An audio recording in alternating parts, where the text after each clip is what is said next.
बहुत बहुत धन्यवाद। जय हिंद, जय समाज।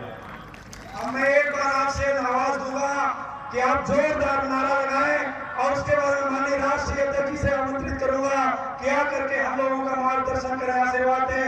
आदरणीय अखिलेश यादव जिंदाबाद, समाजवादी पार्टी जिंदाबाद, आदरणीय अखिलेश यादव जिंदाबाद, समाजवादी पार्टी जिंदाबाद, माननीय राष्ट्रीय अध्यक्ष जी।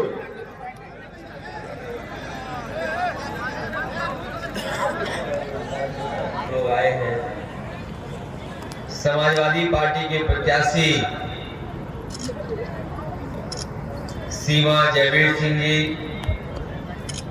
हमारी पार्टी के बहुत ही वरिष्ठ नेता, पूर्व में कई बार रहे विधायक, पूर्व मंत्री रामचंद्र राजभर जी, समाजवादी पार्टी के संगठन के अंबेडकर वाहिनी के हमारे राष्ट्रीय अध्यक्ष मिठाई लाल भारती जी, विधायक संदीप पटेल जी,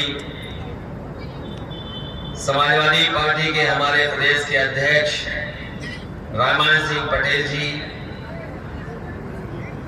कमलेश पांडे जी, यहाँ पर उपस्थित बड़ी संख्या में हमारे सभी समाजवादी साथी जो मंच पर हैं, विधायक हैं, संगठन के पदाधिकारी हैं, जिम्मेदार नेता हैं, सभी हमारे नेता, इस चुनावी जनसभा में उपस्थित आए बुजुर्ग माताएं बहनें, नौजवान साथी, पत्रकार बंधु, मैं सबसे पहले इस चुनावी जनसभा में आप लोग आए हैं, इस कार्यक्रम को सफल बनाया, मैं आपका बहुत बहुत धन्यवाद और आभार प्रकट करता हूँ। मैं अपने जयवीर सिंह जी का बहुत बहुत धन्यवाद दूंगा कि जैसे ही मैं आपके क्षेत्र में आया, सबसे पहले उन्होंने हमें भोलेनाथ का दर्शन कराने का काम किया। इस नगरी में आकर के, और वो भी आज त्योहार के दिन जो दर्शन हुए हैं, और ऐसे पवित्र दिन के दिन हमें और आपको मिलने का मौका मिला, और आज ही के दिन जब मैं अपील करने आया हूं, तो मुझे ये भरोसा है कि पिछली बार जो जीत गई थी, बेईमानी से जिन्हें हरा दिया, इस बार ऐतिहासिक वोटों से जीत करके सीमा जयवीर सिंह विधानसभा जाने वाली है। वैसे तो मध्य प्रदेश का पुराना इतिहास आपको पता होगा, पिछली सरकार जब बनी थी, हमारे पत्रकार साथियों को भी याद होगा, जिस समय सरकार बनी थी, यही कांग्रेस के लोग ढूंढ रहे थे कि समाजवादी लोग कहां हैं। उनके कोई नेता नहीं बचा जो समाजवादी पार्टी के विधायक को नहीं ढूंढ रहा था। और मुझे याद है, गवर्नर भी इंतजार कर रहे थे कि जिस पार्टी के विधायकों की संख्या पूरी हो जाएगी, उसी की सरकार बनेगी। तो मैं आपको बताना चाहता हूं, वो समाजवादी पार्टी का इकलौता विधायक था जिसके समर्थन के बाद कांग्रेस पार्टी की मध्य प्रदेश में सरकार बनी थी। आज मैं देख रहा हूं, अभी आपके आने से पहले बहुत चर्चा लोगों से हुई है। लोग बता रहे हैं इस बार तो देव तालाब विधानसभा से तो समाजवादी पार्टी की साइकिल ऐतिहासिक वोटों से जीत करके न केवल विधायक बनने जा रही है, न केवल विधायक बनने जा रही हैं, आने वाली सरकार को भी बनाने का काम अगर कोई करेगा तो सीमा जयवीर सिंह यहाँ की आपकी विधायक बनाने का काम। मैं जब बीजेपी के बारे में सोचता हूँ, और जब कभी मैं किसी चुनावी जनसभा में जाता हूँ, तो मुझे अक्सर हवा में ड्रोन उड़ता हुआ दिखाई देता है। और जब मैं ड्रोन उड़ता हुआ देखता हूँ, तो मुझे लगता है ये भारतीय जनता पार्टी का कहीं वही 2000 जिसमें चिप लगा था, वो रुपया तो नहीं ढूंढ रहा है।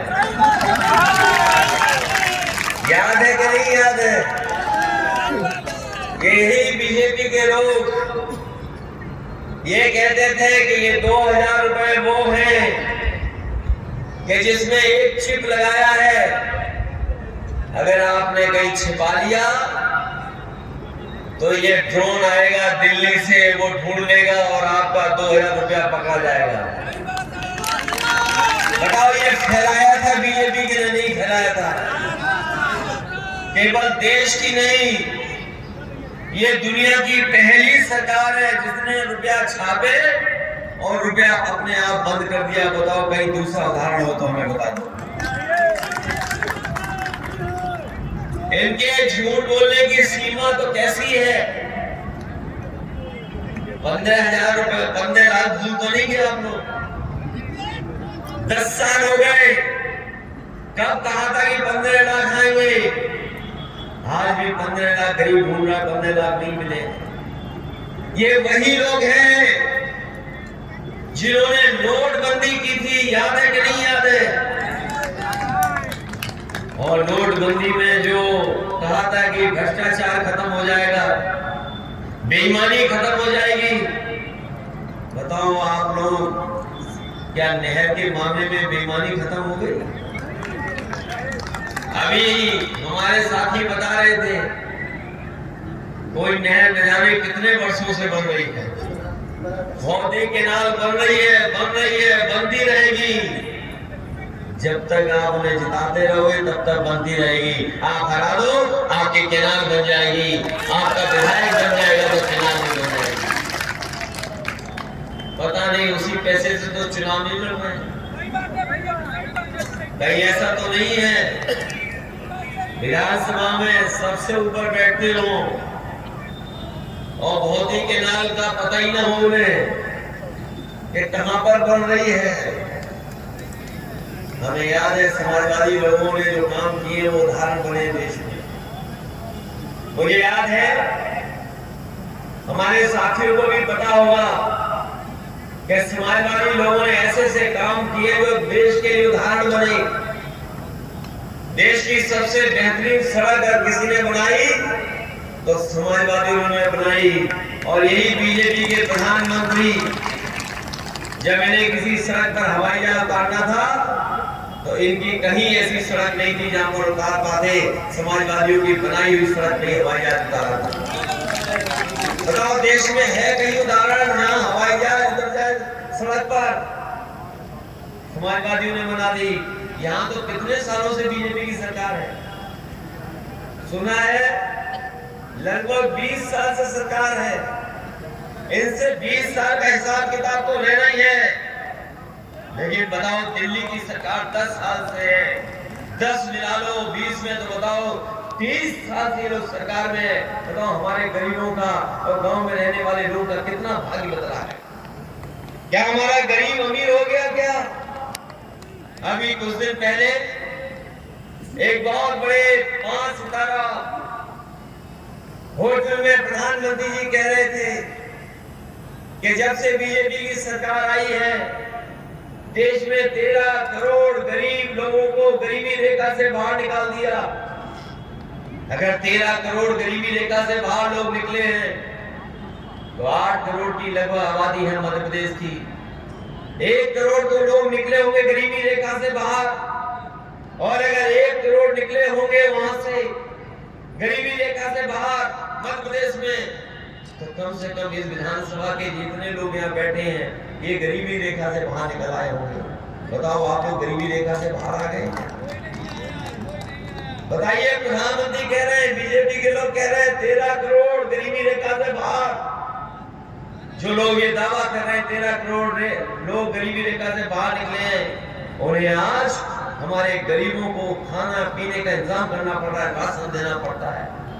कितना दुर्भाग्य है देश का, जिस देश में लोग गर्व कर रहे हैं बहुत सारे फैसलों पर, उसी देश में भारतीय जनता पार्टी हमारे गरीबों को राशन दे रही है और हमारे किसान जो पैदावार कर रहे हैं उसकी कीमत नहीं मिल रही है। यहाँ किसान भाई आए होंगे, बताओ आपको किसी पैदावार की कीमत मिली हो तो बताइए आप। और जब खाद लेने गए होंगे तो अपमानित हो गए होंगे, खाद की बोरी लाए होंगे तो बताओ उसमें से भी कुछ खाद निकालनी भारतीय जनता पार्टी के लोगों ने। बताइए हालत है ऐसी कि नहीं है? और हमारे गरीबों को बीजेपी के लोग वो खाद्यान्न भी नहीं पहुंचा पा रहे। कहां पहुंचा पा रहे बताओ? अगर हम महंगाई की तुलना करें, अगर बीजेपी की सरकार दिल्ली में रही है तो बताओ महंगाई बढ़ गई कि नहीं बढ़ गई? आज चरम सीमा पर महंगाई है। डीजल, पेट्रोल, खाने का सामान सब महंगा हो गया। आज कीमतें कहां पहुंच गई? हमारा गरीब न आगे बढ़ सकता है, न आने वाली पीढ़ी का भविष्य सुधार सकता है। आज महंगाई के कारण उसका जीवन बर्बाद हो गया है। और ये 10 साल 20 साल से सरकार में सुना है, यहाँ पर सबसे ज्यादा उत्पीड़न अन्याय अगर किसी के ऊपर हो रहा है तो हमारी बेटियों महिलाओं के ऊपर हो रहा है। आज मध्य प्रदेश में सबसे ज्यादा दुखी अगर कोई है तो बेटियां हैं, महिलाएं हैं, हमारी माताएं हैं। यहाँ पर पुलिस के लिए कोई इंतजाम नहीं। हमें याद है उत्तर प्रदेश में जो समाजवादी ने व्यवस्था दी, फोन मिलाने के बाद 10 और 15 मिनट में पुलिस पहुंच करके मदद करती है। बताओ मध्य प्रदेश में कोई घटना हो जाए तो क्या पुलिस 10 मिनट में पहुंच जाती है? और 1 घंटे में पहुंच पाती है? अभी मैं पिछले किसी कार्यक्रम में था, लोगों ने कहा कि अगर आज घटना सुबह हो जाए तो कल सुबह पुलिस पहुंचती है। ये हालत है मध्य प्रदेश की। बताइए क्या बेरोजगारी चरम सीमा पर नहीं है? बेरोजगारी कहां पहुंच गई? कहीं नौकरी किसी के हाथ में नहीं है। ये सरकार जो दावा कर रही है दिल्ली से और भोपाल से, मध्य प्रदेश से, कि नौजवानों को हमने 80% नौजवानों को नौकरी दे दी। कौन मानेगा इनकी बात? क्या आप इस बात को मानोगे कि जो बीजेपी के लोग कह रहे हैं कि 80% नौजवानों को हम नौकरी दे चुके हैं? बताओ या पढ़े लिखे नौजवान होंगे या आप लोग उसमें आते हो 80% में? या नौकरी मिल गई आपको? सोचिए बीजेपी कितने सालों से सरकार में है। इसलिए हम आपसे अपील करने आए हैं, ये समय है बदलाव का, परिवर्तन का। ये परिवर्तन करने का मौका आपको 5 साल बाद मिला है। 5 साल बाद, और इस बार चूक गए तो फिर 5 साल बाद मिलेगा मौका। मैंने सुना है विधानसभा में तो मिली भगत हो रही है लड़ाई की, तो सब मिले हुए हैं, नूरा कुश्ती हो रही है, मिलकर के लड़ रहे हैं। अभी हम कांग्रेस पार्टी के लोगों का सुनते हैं, वो कहते हैं समाज का एक्सरे होना चाहिए। ये कांग्रेस पार्टी इतना लेट क्यों चल रही है? जब MRI मशीन आ गई हो, सिटी स्कैन आ गए हो, तब ये कांग्रेस पार्टी कहती है समाज का एक्सरे होना चाहिए, जाति जनगणना होना चाहिए। अगर जाति जनगणना किसी ने रोकी है आजादी के बाद तो वो कांग्रेस पार्टी थी, और आज भारतीय जनता पार्टी जाति जनगणना को रोकने का काम कर रही है। हम आपको भरोसा दिलाते हैं समाजवादियों को जब भी मौका मिलेगा हम लोग जाति जनगणना कराएंगे। और बाबा साहब भीमराव अम्बेडकर जी ने जो सपना दिखाया था, या उनके मानने वालों ने जो सपना देखा था कि जिसकी जितनी आबादी होगी उसको उस हिसाब से हक अधिकार दिलाने का काम हम समाजवादी लोग करेंगे। आज समाज में पता ही नहीं है कौन कितनी जाति है, संख्या किसकी कितनी है, और जब तक जातियां नहीं गिरी जाएंगी तब तक सामाजिक न्याय का सपना अधूरा है। सामाजिक न्याय, यह हमारे गरीब को सम्मान तभी संभव है जब जातियां गिरी जाए, जाति जनगणना हो। इसलिए हम जाति जनगणना भी कराना चाहते हैं। हम अपने अल्पसंख्यक भाइयों से भी कहना चाहते हैं, समाजवादियों ने मौका दिया है, चुनाव लड़ाया है, और अगर कोई भी बीजेपी से मुकाबला कर रहा है वो है उत्तर प्रदेश में तो समाजवादी लोग हैं। कोई भी देश में भारतीय जनता पार्टी को रोकेगा तो वो उत्तर प्रदेश से जब भारतीय जनता पार्टी रुकेगी तभी देश में जाकर के रुकेगी, वरना भारतीय जनता पार्टी रोकने वाली नहीं है। इसलिए साथियों, बहुत सी बातें हम कह सकते हैं आपसे, बहुत से काम है जो समाजवादियों ने कर करके दिखाए, जो आज भी उदाहरण है। मुझे याद है हमारे समाजवादी लोग अक्सर ये बात कहते हैं कि जब सीमा पर कोई शहीद होता है, कोई जवान रक्षा कर करके जब उसकी जान चली जाती, शहीद हो जाता है, तो उसको अगर कोई सम्मान के साथ ले जाने का काम करता है तो उस फैसले को किसी ने किया था तो वो नेताजी ने फैसला किया। पहले शहीद जो होते थे उनको वो सम्मान नहीं मिलता था जो आज मिल रहा है। जिस समय नेताजी डिफेंस मिनिस्टर बने, रक्षा मंत्री, उस समय ये फैसला नहीं था। अगर कोई हमारा जवान गांव का बेटा अगर सीमा पर शहीद हो जाता था तो केवल उसकी वर्दी, मेडल या जानकारी मिलती थी। कभी उसका पार्थिव शरीर उसके घर परिवार के पास नहीं पहुंचता था। घर परिवार के लोग अंतिम दर्शन नहीं कर पाते थे।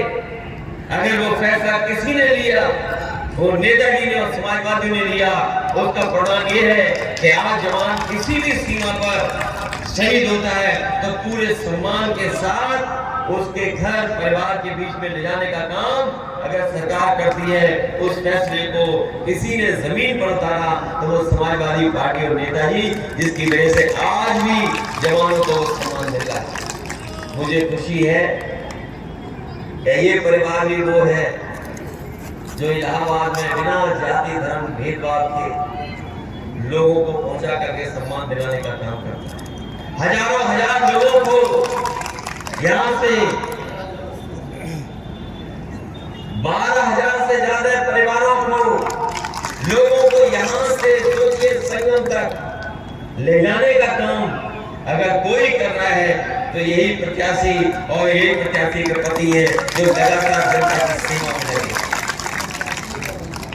प्रत्याशी की सेवा की वजह से लाखों लाख लोग उनके परिवारों के जान में आया है। उनके परिवार जानते होंगे, लाखों लाख लोग जानते होंगे कि ये काम अगर कोई कर रहा है तो आज जो समाजवादी पार्टी की प्रत्याशी हैं सीमा जेवेद सिंह, वो मिलकर के कर रहे हैं। बताओ कोई ऐसा पुण्य काम कर रहा हो तो बता दो। इसलिए जब ये सेवा कर रही है आपकी, तो आपकी भी जिम्मेदारी बनती है इनका मनोबल बढ़ाने की। इसलिए बताओ मनोबल बढ़ाओगे कि नहीं बढ़ाओगे? ये बीजेपी के लोग जरूर बिल पास किए लोकसभा में, नया नारी बंधन कानून बनाए जिसमें महिलाओं को आगे बढ़ा रहे हैं। बताओ कोई महिला को टिकट क्यों नहीं दे रहे हैं? अगर 230 में देखोगे तो 33% नहीं दिए सीटें उन्होंने। अगर कोई महिलाओं को आगे बढ़ाने का काम कर रहा है तो समाजवादी लोग हैं। अगर आधी आबादी इनकी मदद करेगी तो बताओ कहां इनके वोट पहुंच जाएंगे। इसलिए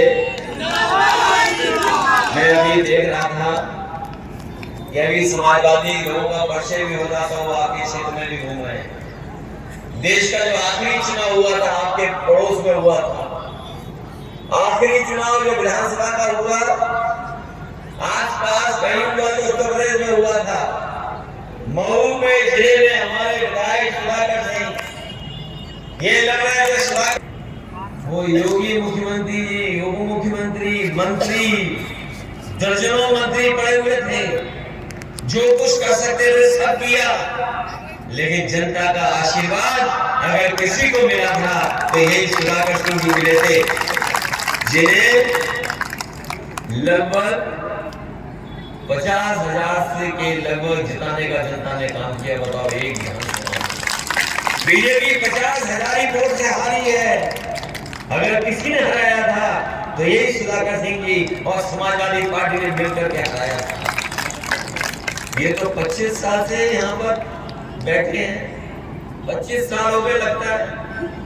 बीजेपी हारी नहीं बता रहे, लेकिन हम बता रहे हैं इस बार समाजवादियों की साइकिल इन्हें पीछे छोड़ देगी और हार करके जाएंगे। जिन्होंने बेईमानी से जीता है उन्हें सबक सिखाने का काम भी लोग करेंगे। याद रखना, बीजेपी के लोग धोखा दे रहे हैं। और अगर क्षेत्र का विकास नहीं हुआ, यहाँ के लोगों को नौकरी नहीं मिली, रोजगार नहीं मिला, हमारे किसानों को अगर सुविधा नहीं मिली, हमारे किसान अगर अभी भी दुखी हैं, हमारे किसानों की पैदावार की सही कीमत नहीं मिली है और हमारे गरीबों को अगर इलाज नहीं मिल रहा है, दवाई नहीं मिल रही है, तो अगर कोई जिम्मेदार है तो यहाँ के लोग, यहाँ की विधायक जिम्मेदार है, यहाँ के स्पीकर जो विधानसभा की सबसे ऊंची कुर्सी पर बैठते हैं।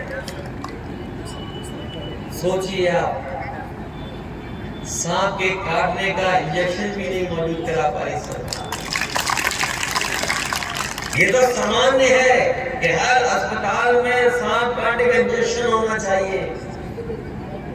सोचिए आप, हमारी जानकारी मिली है कहीं पर पीपल के पेड़ के नीचे एक सांप ने काटा गुप्ता परिवार को।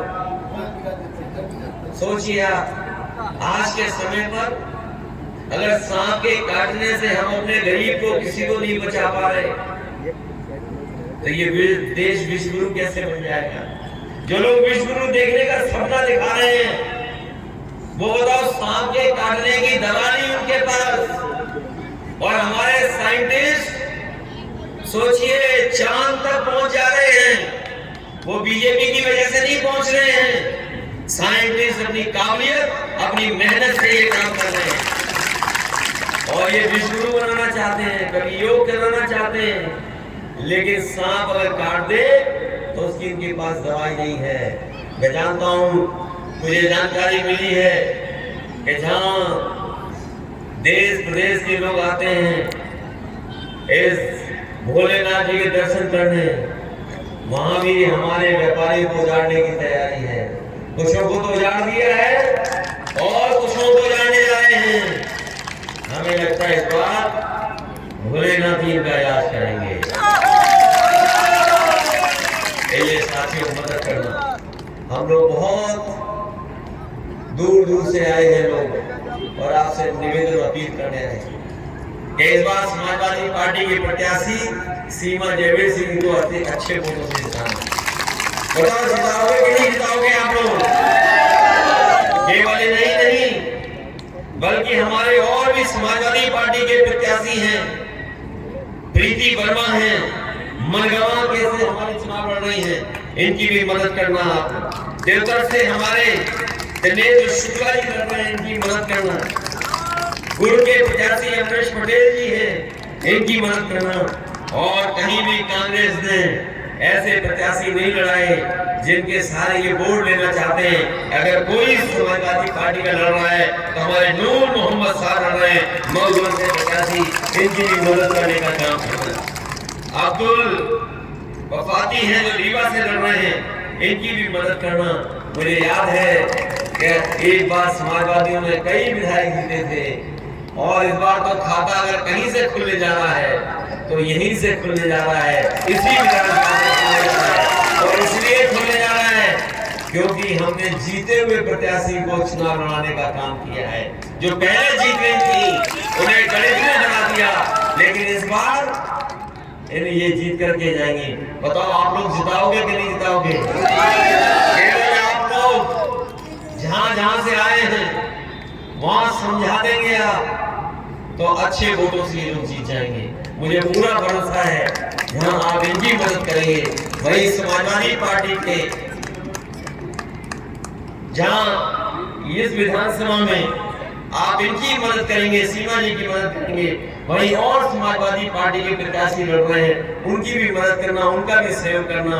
याद रखना, सीमा जी का जो चुनाव चिन्ह का थाना है वो 10वें नंबर पर है, 10वें नंबर पर है, 10वें नंबर पे है इनका वोट पाएगा बटन दबाने का।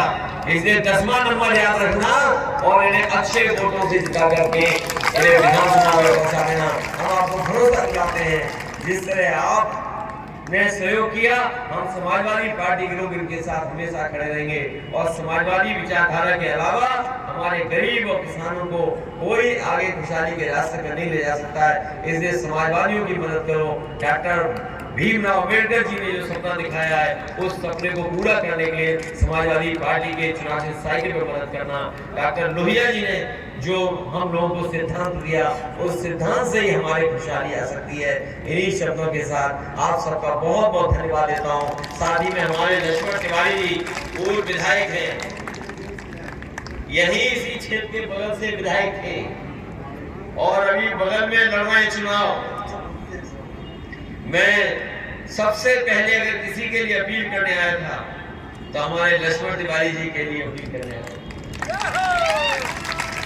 और इनकी भी मदद करना और आपसे हम कह रहे हैं सबकी मदद करना जिससे ये लोगों को भी जीत करके विधानसभा में जाएं। इन्हीं शब्दों के साथ आप सबका बहुत बहुत धन्यवाद और आभार प्रकट करता हूं, इस उम्मीद इस भरोसे के साथ कि जब रिजल्ट निकलेगा तो समाजवादी पार्टी के लोग विधायक बनेंगे और सरकार बनाने में सहयोग करने का काम करेंगे और आपके लिए जो हो सकता है, जिस रास्ते में खुशहाली आएगी उस रास्ते को बनाने का काम करेंगे। बहुत बहुत धन्यवाद, बहुत बहुत आभार प्रकट करता हूँ।